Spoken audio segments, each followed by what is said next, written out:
Hello BookTube, it's Leah here, and today I'm bringing you my April wrap-up. So I read a total of 14 books in the month of April, which is really great. Most of those I would say were 4 and 5-star reads. However, I also had my first 1-star read of the year. And I also had not exactly a slump in the middle of a month, but I definitely ended up reading something that I didn't enjoy, that took a lot of time to read and wasn't the most fun experience, but I'll address that later. I think I'm actually going to tell you about these not in the order that I read them necessarily, because a couple of them were related or series books that I didn't read back to back, but I want to talk about them like as a whole group. So I started off the month reading The Golden Compass by Philip Pullman. I gave this 4.5 stars, and then I read The Subtle Knife, which I gave 5 stars. Book 2 in the series, obviously. And I read The Amber Spyglass, which I gave 4 stars to.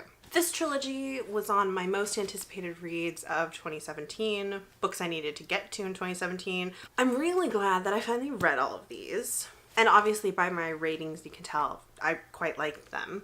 The Subtle Knife was my favorite. I've talked about this in, I think, my Tome Topper vlog / wrap up. I talked about how this was my favorite. Would I recommend the trilogy to people? Yes. Do I wish that I had read this instead of like The Chronicles of Narnia as a kid? Yes. But you know, you don't always get to make those decisions as a child. Would I totally pass them on to a young reader? Yeah, I think they might be they're really odd. Like, the writing in this one, I can definitely see a younger person possibly struggling with it, just because sometimes the language in this one feels very dense. I don't know why that is. This one is such a rollicking, great adventure and a quick read that I think a younger reader would really enjoy this one. And then this one, I don't know, because this one is so like grand and thematic, but it's also really subtle in the way it delivers its themes. So depending on the age of the reader, I don't know how well they would get along with this one, but for the most part, yeah, I would totally recommend it. I loved it. And then for the rest of the books that I read, I mostly don't have physical copies anymore because I either read digital versions or they were library books and I had to return them. So I'll be inserting a bunch of pictures. And I have to refer to a list because I honestly can't even remember everything that I read. So one of the next things I read was Every Heart a Doorway by Shauna Maguire. This is the little novella. It's published in 2016. It's been nominated for the novella / short story collection. No, novella / short story category in the BookTube SF Awards, so that's why I read it. And I gave this novella 3.5 stars. It's about a home for children who have gone through a portal into a fantasy land, had an adventure, and been sent back to our world, and it's intended to help them reacclimate to life in our reality. And I have a full review of this book, which I will link in the cards. If you want to know my more complex thoughts, parts of it were good, parts of it really didn't click with me, hence the 3.5 stars, but there is a sequel coming out pretty soon. I want to say like the next month or two, and I will definitely be getting my hands on that as soon as possible because I am curious to see where she takes the world and the characters. After that, I read Vasa in the Night by Sarah Porter. This has been kind of on my low-key TBR for a couple of months, probably close to a year. I saw Sam over at Thoughts and Tomes talk about it last year, and I just thought it sounded really interesting. I'm a big fan of fairy tale retellings, like folklore, magical realism mishmashes with modern day. I love those sorts of things, so that's why I was like really curious about it. I gave this book 4.5 stars. It's pretty short. It's like just barely 300 pages.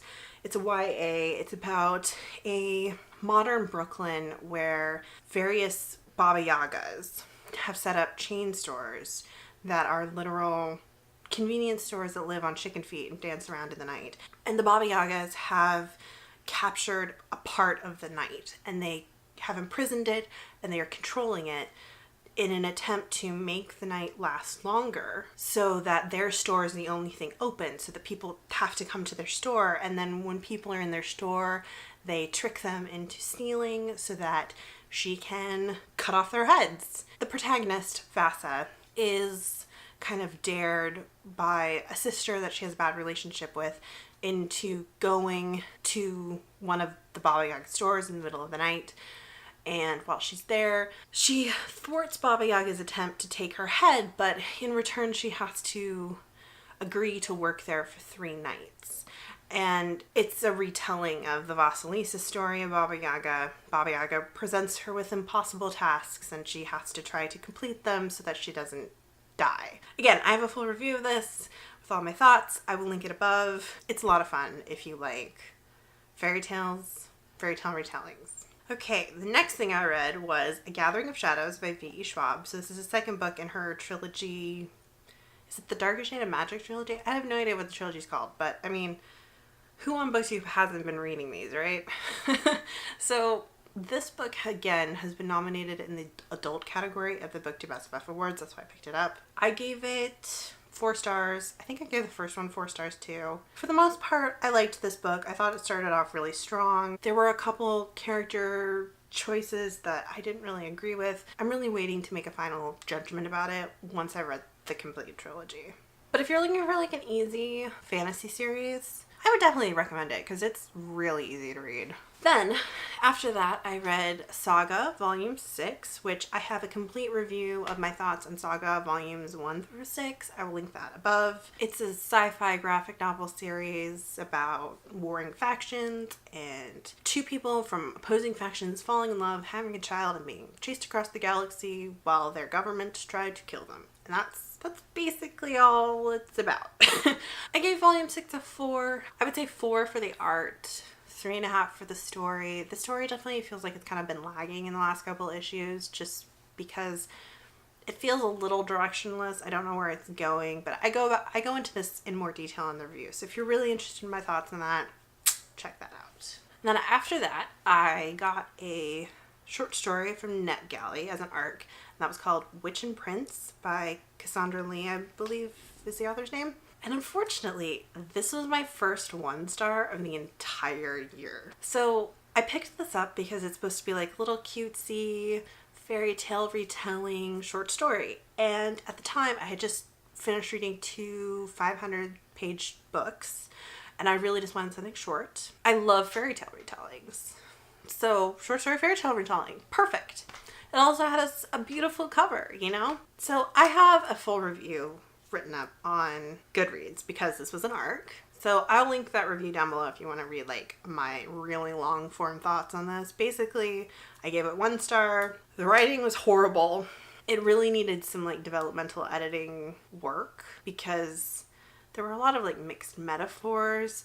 And when it comes right down to it, the story structure in the description and in the literal text itself, like there's a couple scenes where the main character has a copy of the Hans Christian Andersen fairy tales and reads the fairy tale of the Princess and the Pea and then decides to use that as his inspiration for how to win the love of this guy he has a crush on. Which, okay, sure, that sounds kind of cute, except that the way he goes about copying the Princess and the Pea just kind of shows that the author has no idea what the Princess and the Pea is about. And so that was really annoying and impossible to ignore because the Princess and the Pea is not about making someone uncomfortable to get them into your bed. The Princess and the Pea is actually like a commentary on like someone of nobility and someone of peasantry and how the nobility have some divinity in them because, for instance, in this example, in this fairy tale, the princess with actual nobility can literally feel a pea at the bottom of her mattresses. None of those themes, none of the subtlety that's actually in The Princess and the Pea is used in this short story. It just, I don't know, like, go read my full review. It was terrible. And on top of that, the writing was pretty insufferably bad. The characters were so cringeworthy and kind of creepy that I couldn't even like root for them. I was just like, ew, run away, run away. I didn't like it. Unfortunately, that was the first thing I ever got off NetGalley and I just hated it. But what can you do?